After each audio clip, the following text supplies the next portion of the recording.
Hi guys, this is the video of how do rockets fly.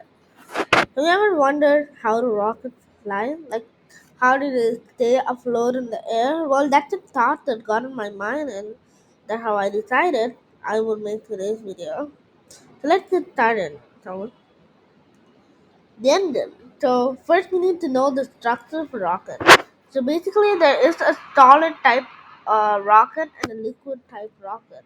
They both have an exhauster at the end which releases hot gases. And then forward they have the combustion chamber. For liquid they have pumps leading to the top.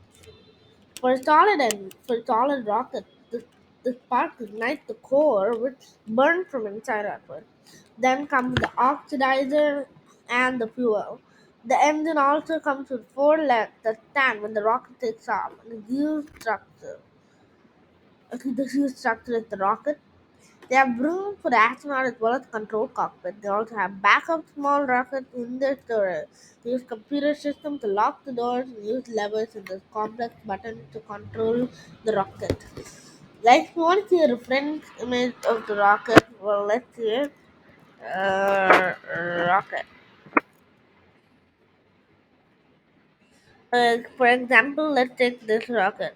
So these are the exhaust gases, and this is the oxidization chamber, and this is where the fuel happens.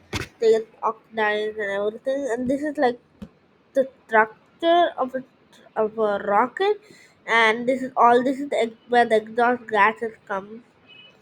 And guys, this rocket as well, you can see here how humongous this thing is. And they used to have four legs. Yeah, these legs. These are called the four legs, I guess. Now, let's see. So first we need to know. Wait, what's the other one? Takeoff and force. A rocket flies by the principle of action and reaction with the law of motion. In the case of a rocket, the action is the exhaust gases under the rocket being pushed out of the rocket. The faster the gases are pushed out, the greater the thrust, and the faster the rocket will fly. There are also many consequences of creating a rocket because we have to be very careful about the rocket and how it works. The amount of thrust the rocket can produce depends on the amount of propellant it burns and also the speed of the exhaust gases being pushed out. Timing should be very important when dealing with rocketry. The rocket can fly in space still because of the exhaust gases still have mass and they create thrust. Now guys, if you think I'm going too fast, now, for example, let's take this rocket. When it's taking off, these are the exhaust gases. Okay, so basically the exhaust gases, like they push off so hard that the rocket starts floating in the sky, and that rocket needs a bit of stability. And all this smoke and the gases, they're like pushing it off so hard, and the rocket is going up like that, and because of the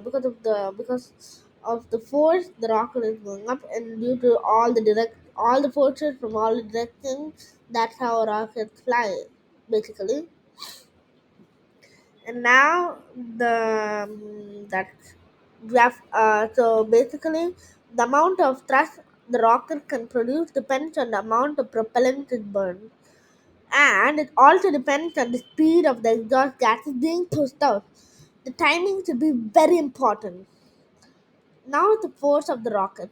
The takeoff depends on the speed the exhaust gases are being pushed out, the weight and the mass. Because due to the force pushing and pulling in many directions, people need to be aware of creating a rocket. We need the right amount of fuel, the right amount of force, weight, and the right amount of the speed for the gases to be pushed out. So the rocket must overcome gravity to fly into space. This requires a lot of thrust. Once it has reached a particular speed, it will go through space easily. Now let's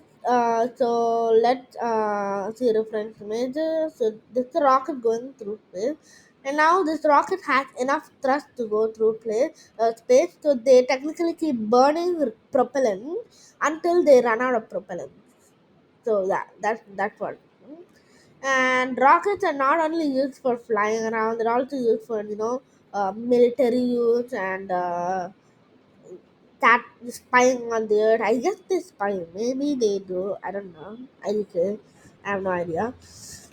The rocket stability is very important as well. If a rocket is stable, it won't go banging on the object as it flies. That way, you can be aware when creating your own rocket. What helps to keep a rocket stable, the center of pressure of the rocket needs to be closer to the tail end than the center of mass. The tail end, center of mass, and everything.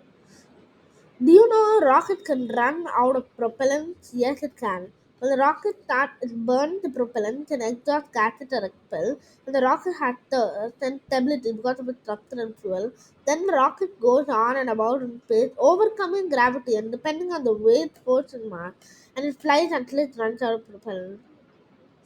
Oh, see this rocket, guys. Okay, guys, that's all for today's video. I hope you understood the basic of knowing how a rocket flies because there's a lot we need to learn when making rockets. That's all. Peace out. Bye.